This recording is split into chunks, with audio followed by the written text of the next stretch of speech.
Welcome back to Comic Kick, where we give you your weekly kick of comics. I'm Jacob Knight with Geek Press, and I'm currently broadcasting from the garage where Marvel stores all its terabytes of Bucky and Captain America fanfiction. I am surrounded by hard drives and servers. Y'all are thirsty for these two men. Now, I noticed that there's been a trend, as if you've been watching our videos, you may have noticed that pretty much all of them have been DC or DC adjacent. I never really done any Marvel stuff, and it's not that I don't love Marvel. Of course I do. X-Men, my number one people. The thing is just that, I don't know, whenever the mood strikes me, I just jump to DC. At least for inspiration for these videos. So I thought we would talk about something that I thought was really interesting that I read this Wednesday. It's called Children of the Atom. The writers Vita Alea and Bernard Chang on art, and their team basically put together this book of newcomers to the superhero scene, a bunch of teenagers fighting crime, taking names, and just living their life. If you want to read this, I would say it's interesting enough to grab you. Right off the bat, just first review. If you don't know the X-Men, that's okay. If you're a little iffy on what the comic Marvel is doing right now, that's okay. You can pick up this. It's very new reader friendly. You can just kind of vibe with it. So if you want to hear me recount what happens, here we go. So these kids are running around, they're fighting crime, they're claiming the name of mutants, and they go around and fight crime, and they get encountered by a group of X-Men, and they say, hey, come over to Krakoa, it's our mutant nation, everything's chill, we got champagne and pizza, everyone's sleeping together, and we can just beam education right into your head through psychics. So come live on our island nation. And our teens are like, no, we're good. We have things to do. We have family. No, no, no. Very sketchy about not being it. They seem very apprehensive. Then we see them go through school. We get to know the characters a little bit more. And so far, good. Okay. We see a discussion between some members of the Quiet Council, aka the government, on Krakoa, talk about bringing these kids in and how Cerebro wasn't able to pick them up. Then we transition. They're getting ready, and they try to step through the gate, only to find out that they can't go through it. And then that's how the issue ends. I am really enjoying this because a lot of people are just thinking that these kids aren't mutants at all. In fact, they might just be human fanboys and girls just trying to be X-Men because they don't feel accepted, or they feel that they need to rise up, and they're just using the powers and symbols of X-Man to get themselves out there.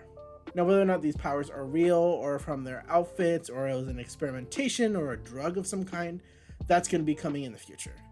I would say that this book does a really good job of just kind of dipping the reader's toes into mystery. I think there's also a very interesting idea that for most, pretty much entirely since their conception, mutants have been hated, feared, despised, and hunted. Now within, I think it came out 2019, 2020, House and Powers of X, the mutants have their own island. They have control and power on a worldwide scale that is maybe not happily accepted, but accepted legally. So for the first time in a while, mutants, they have laws. They are protected by international regulations. They have trade. They're really set themselves up on this island to have a really stable and flourishing society. We don't know if that's going to happen because it's the X-Men and every place they ever go to gets burned down. But it's been set up, so we'll see. So I think it's interesting to explore the idea that these kids are so into mutantdom, so into heroics, that they want to adopt powers and or costumes and the iconography of the X-Men. Whereas maybe sometime in the 2000s or something, or back in the past, they would have just never would have even thought of that. They would have wanted to imitate the Avengers or something. The art is beautiful. Everyone looks great. The action flows really well, and I'm really enjoying how everything has been framed in the paneling.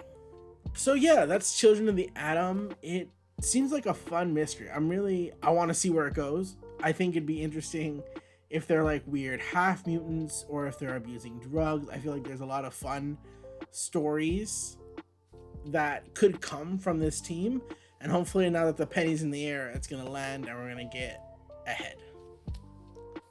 Ba-dum-bum. Get ahead, penny ahead. No, okay, that's okay. My play on words didn't work that well, anyways.